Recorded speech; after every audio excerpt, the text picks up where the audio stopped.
YouTube, Facebook, and Instagram. All I go to here. What's up? Peace. Well, I got the little Speed Air Oilless Series air compressor all painted up.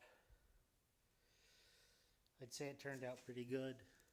Where I masked off the decals isn't exactly perfect. The paint isn't exactly flush to the edge in some places.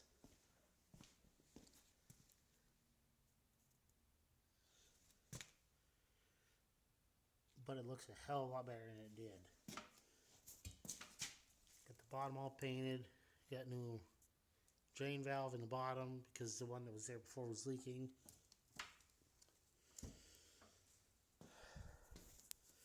Doesn't look like the same compressor. And the surface rust turned out pretty good with me cleaning it up with the wire wheel on my grinder and sandpaper. I couldn't get under the front where the bracket is, the leg is, it supports it so it's level.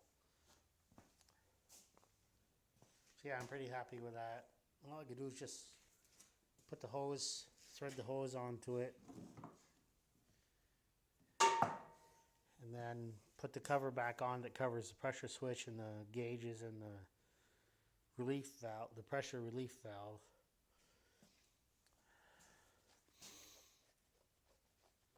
And also, I finally got so pissed off of the trays in my drill bit box coming out of place from it falling on the floor quite a few times that I took my drill and drilled holes through this, all the way through, drilled holes through both sides for 2 of the 3 trays and put wire through there. That way, if I drop it, the two of the 3 trays will stay in place. There isn't really room to drill for a hole in the very top one because of the hinge on the lid. And the zip tie on it is because I got sick of picking it up and having the lid open and then having the drill bits fall out or the whole thing fall out of my hand and then the trays come out and the drill bits go all over the place. As far as the Troy-Bilt Cultivator Plus rototiller, well, not really so much good news. Put the compression tester on it, has 50 pounds of compression. Alright, so it's like, okay, I'll just pull the head off. Oh, I had a hell of a time getting the head bolts out, especially one of them. It was stuck right in the head. Came out of the block okay, but it was stuck in the head. I had a miserable time getting it off. So I ended up cutting it off after I got the head actually off the motor.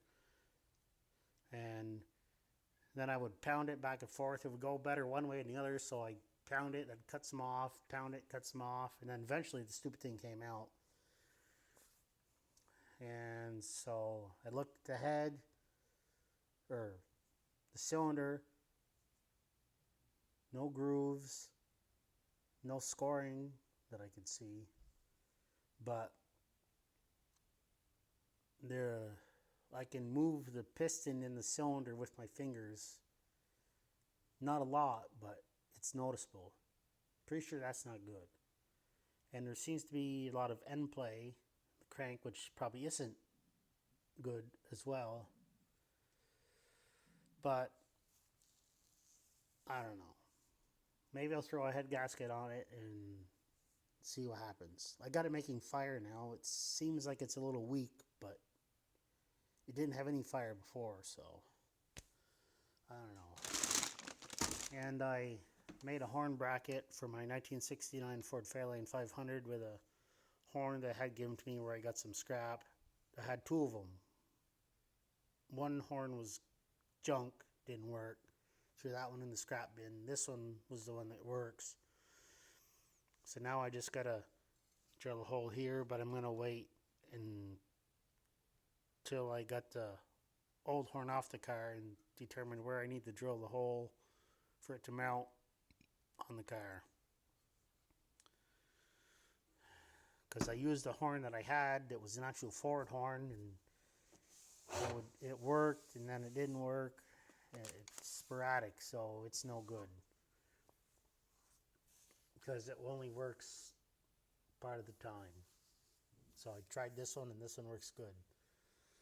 So this is the one I'm going with. All right, that's it. I'm gonna go have some Halloween candy. Got some pumpkins and some uh, candy corn, and I'm gonna have a nos with it, even though it ain't healthy. All right, well that's it. We'll go to her out later.